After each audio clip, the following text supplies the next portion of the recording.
గౌరవ సభ్యులందరి దృష్టికి కూడా తీసుకొని వస్తున్నాం. We are there for the welfare of the employees. Thank you అధ్యక్ష.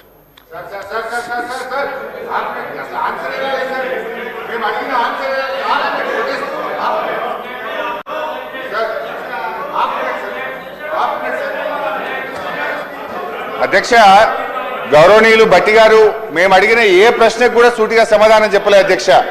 ఇప్పుడు మానవీయ కోణము అనేటువంటిది భట్టి గారి మాటల్లో కనబడుతుంది తప్ప చేతల్లో ఎక్కడ కనబడతలేదు అధ్యక్ష.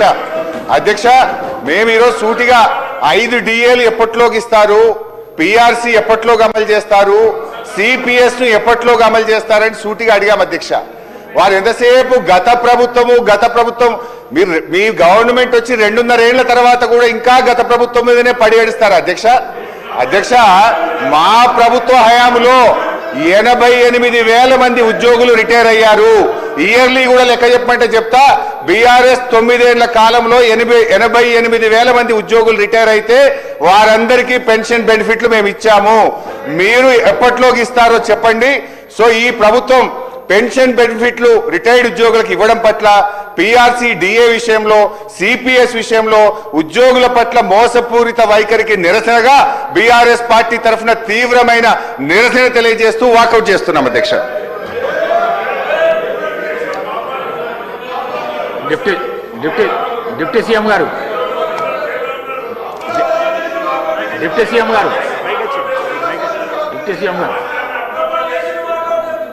అధ్యక్ష, నేను ఇంత స్పష్టంగా చెప్పాను. ఈ ప్రభుత్వం ఉద్యోగస్తుల కోసం ఎంత కఠినంగా వాళ్ళకి రావాల్సిన ఏమి ఇవ్వకుండా పెండింగ్ పెట్టి నిర్దాక్షిణ్యంగా వాళ్ళకు వచ్చే జీతాలు కూడా ఇవ్వలేదు అధ్యక్ష. ఫస్ట్ సరే, వచ్చే ఇప్పుడు చెప్పినటువంటి ఆ రిటైర్మెంట్ బెనిఫిట్స్ కూడా పెండింగ్ పెట్టిపోయారు. ఈరోజు సభలో కూర్చొని వాళ్ళు ఇటువంటి ఉపన్యాసం చెప్తా ఉంటే నిజంగా నవ్వాలో ఏడవాలో అర్థం కావట్లేదు.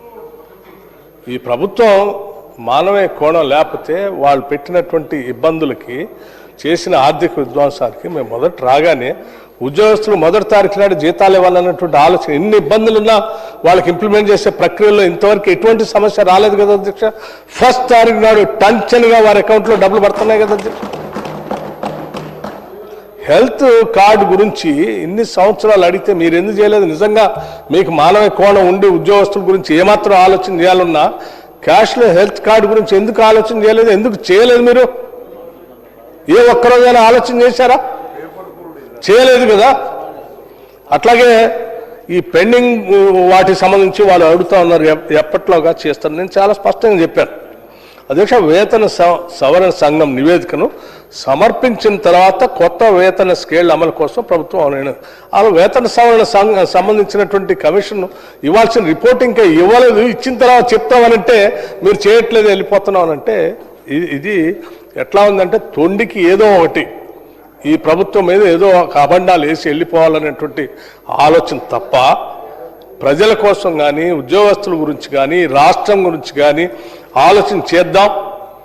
ఈ సంక్షేమ మార్గంలో ఈ రాష్ట్ర ప్రభుత్వం తీసుకొస్తున్న అనేక కార్యక్రమాలకి మనం ప్రజల పక్షాన మనం కూడా దీనికి మద్దతు ఇద్దాం. లేకపోతే ఈ ప్రభుత్వం అనేక రకాలైన సవాళ్లు ఎదుర్కొంటుంది. ఆ సవాళ్లు ఎదుర్కొని కూడా నిలబడి నిటారుగా రాష్ట్ర ప్రభుత్వం అభివృద్ధి కోసం ముందుకు పోతా ఉంది. ఆ ముందుకు పోయే క్రమంలో మనం రాష్ట్ర అభివృద్ధికి అడ్డంకి కాకూడదు.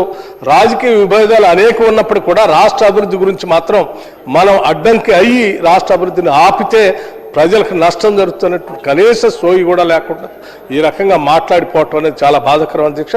నేను ఇప్పటికి కూడా చెప్తా ఉన్నాను మీ ద్వారా, రాష్ట్ర ప్రభుత్వ ఉద్యోగుల గురించి కానీ, ప్రజల గురించి కానీ రాష్ట్ర ప్రభుత్వం చాలా సిద్ధశుద్ధితో పనిచేస్తూ ఉంది అధ్యక్ష. రాష్ట్రంలో ఉన్నటువంటి ఉద్యోగ సంఘాల నాయకులతో కూడా ఎప్పటికప్పుడు, గతంలో ఎప్పుడు ఉద్యోగ సంఘాల నాయకులతో వాళ్ళు చర్చలు కూడా చేయలేదు అధ్యక్ష. మేము జేఏసీ వాళ్ళందరితో అనేక సార్లు కూర్చొని వాళ్ళ సమస్యలన్నీ విని సాధ్యమైనంత వరకు పరిష్కారం చేయడం కోసం ఉన్నాయన్నీ చేసుకుంటూ పోతున్నాం. అందుకే ఇవాళ ఉద్యోగస్తులు ఈ ప్రభుత్వం చేస్తున్న అన్ని సంక్షేమ కార్యక్రమాలు సాధ్యమైనంత వరకు పై స్థాయి నుంచి చీఫ్ సెక్రటరీ నుంచి కింద గ్రామంలో పనిచేస్తున్నటువంటి గ్రామ పరిపాలన అధికారి వరకు కూడా ఈ ప్రభుత్వం తీసుకొచ్చే అన్ని సంక్షేమ కార్యక్రమాలు లేకపోతే ఇతరత్ర అభివృద్ధి కార్యక్రమాలను ప్రజల దగ్గర తీసుకుపోయే క్రమంలో ఈ ప్రభుత్వంతో కలిసిమెలిసి వారంతా పనిచేస్తూ ఉన్నారు.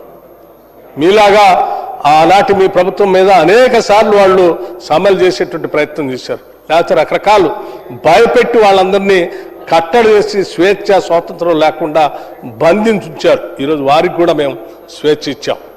ఈ ప్రభుత్వం కేవలం ఆర్థిక సంస్కరణలే కాదు అధ్యక్ష, ఒక సామాజిక లేకపోతే ఒక ప్రజాస్వామ్య సంస్కరణ కూడా తీసుకొచ్చింది. ఫ్రీడమ్ ఆఫ్ ఎక్స్ప్రెషన్ కూడా తీసుకుని వచ్చింది. ఏ సంఘమైనా నిర్భయంగా ఈరోజు ముఖ్యమంత్రి గారిని కలవచ్చు, మంత్రులను కలవచ్చు, నన్ను కలవచ్చు, ఏది కావాలన్నా మాట్లాడుకుని ఒక డైలాగ్ ద్వారా కూర్చొని సమస్యల పరిష్కారం చేసుకునే దశలో ముందుకు వెళ్తున్నాం అధ్యక్ష. నమస్కారం. Serial number 5, question number 1810, minister for labour and employment. అధ్యక్ష నమస్కారం. First question answer Srinivas Reddy గారు ఉన్నారు కదా. ఎస్ సార్, చాలామంది గిగ్ వర్కర్స్ లక్షలాది మంది తెలంగాణలో పనిచేస్తున్నారు. ఫస్ట్ క్వశ్చన్కి ఆన్సర్.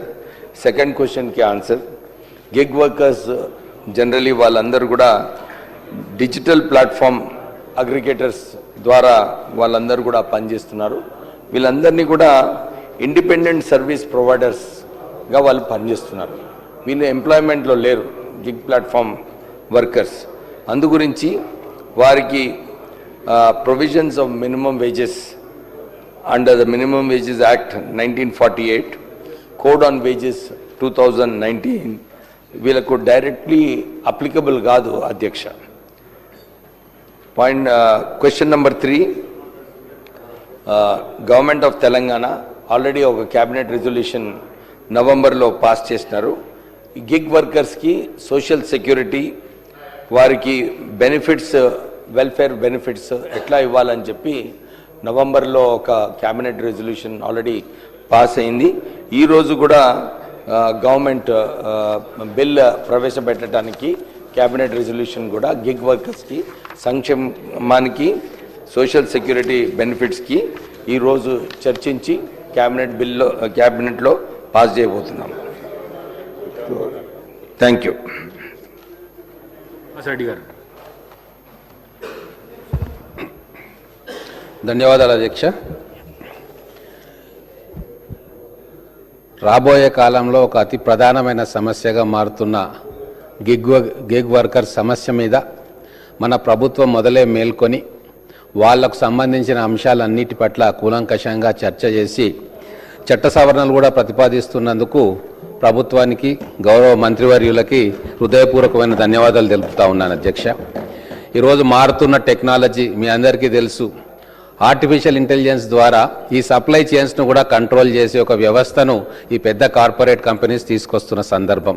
మా మదన్ మోహన్ గారు ఉన్నారు, వారికి కూడా చాలా ఐడియా ఉంటుంది దీని మీద అధ్యక్ష. ఇప్పుడు ఏమవుతుంది అంటే, చాలామంది డిగ్రీ చదువుకునే పిల్లలు గ్రామాల నుంచి వలస వచ్చి హైదరాబాద్ నగరంలో ఈ జీవన ప్రమాణాలను తట్టుకోలేక, ఈ హై కాస్ట్ను తట్టుకోలేక వాళ్ళు కొన్ని సందర్భాల్లో చదువును మధ్యలో ఆపేసి ఈ గిగ్ వర్కర్లా రూపాంతరం చెందుతూ ఉన్నారు. ఏదో ఒక ఆదాయాన్ని సమకూర్చి ఇంటికి పంపించుకోవాలన్న ఆశతోటి కొంతమంది చదువుకుంటూనే ఈ గిగ్ వర్కర్లుగా మారుతూ ఉన్నారు. స్విగ్గీ, జొమాటో, తర్వాత బ్లింకిట్, ఓలా, ఊబర్ ఇటువంటివి ఎన్నో దాంట్లో ఈరోజు వేలాది మంది ఆ కార్యక్రమంలో నిమగ్నమై ఉన్నారు. కానీ బాధాకరమైన విషయం ఏంటంటే